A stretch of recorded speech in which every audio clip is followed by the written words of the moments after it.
So is there such a thing as a female paedophile? Oh yes. Now, female pedophiles, there's a great deal of controversy about this. In fact, when I brought up the issue that women could sexually abuse children, I was vilified. I was cast out of the sisterhood. I was no longer a good feminist because sexual abuse had to be under the guise of male power. And if I had a significant number of women who were sexually abusing children and I knew about these women, then that messed up the male power thing. And surely if women were going to abuse children, then they had to be doing it under the thumb of a man. A man had to be telling them to do it. Do women tend to only commit child abuse if there's a man involved as well? No, no. In over 75% of the cases, the women acted completely alone. Most times there wasn't even a man in the premises. So, you know, the excuse. And it's interesting about us as women, because we're quite willing to accept that we are a superior breed and that we do everything right, but quite unwilling to accept that we could do anything quite as horrible as this. So it's, you know, it's really not us.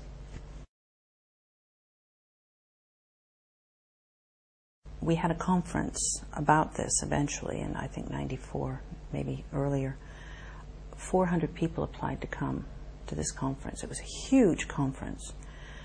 But 30 people, between 20 and 30 people came, dotted themselves in the audience, and tried to disrupt it.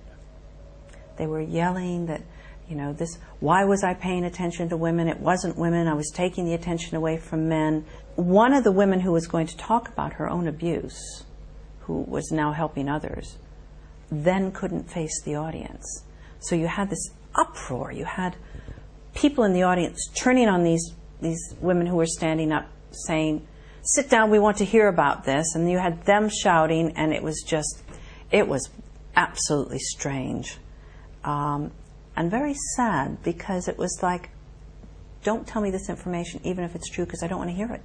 And if those women who came along to our conference had had anything to do about it, nobody else would have ever talked about it. It would have just gone away.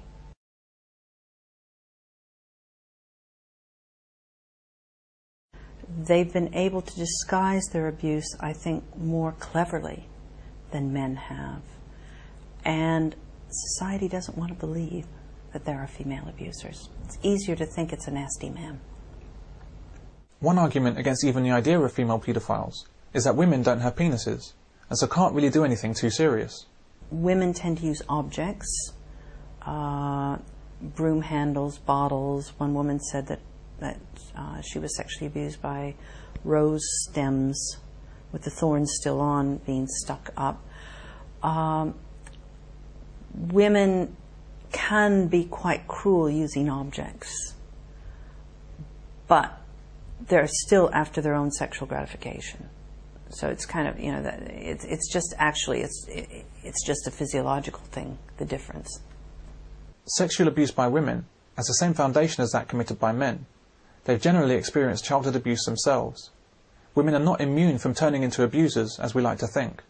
By pretending that female paedophiles don't exist, we have little protection from them. Yeah, women who sexually abuse children like to have jobs where they're around children. Nursing, teaching, daycare, things like that. You really don't think twice. I mean, most parents don't think twice about leaving their children in care of a woman. They do now think twice about leaving their child in care of a man. Again, I think that that's wrong.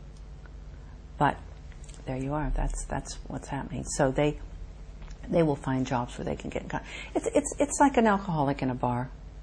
Yeah, if you can possibly, if you've got an addiction, and this is an addiction, then you will go to some place that you can actually practice your addiction. And any place around kids is a good place.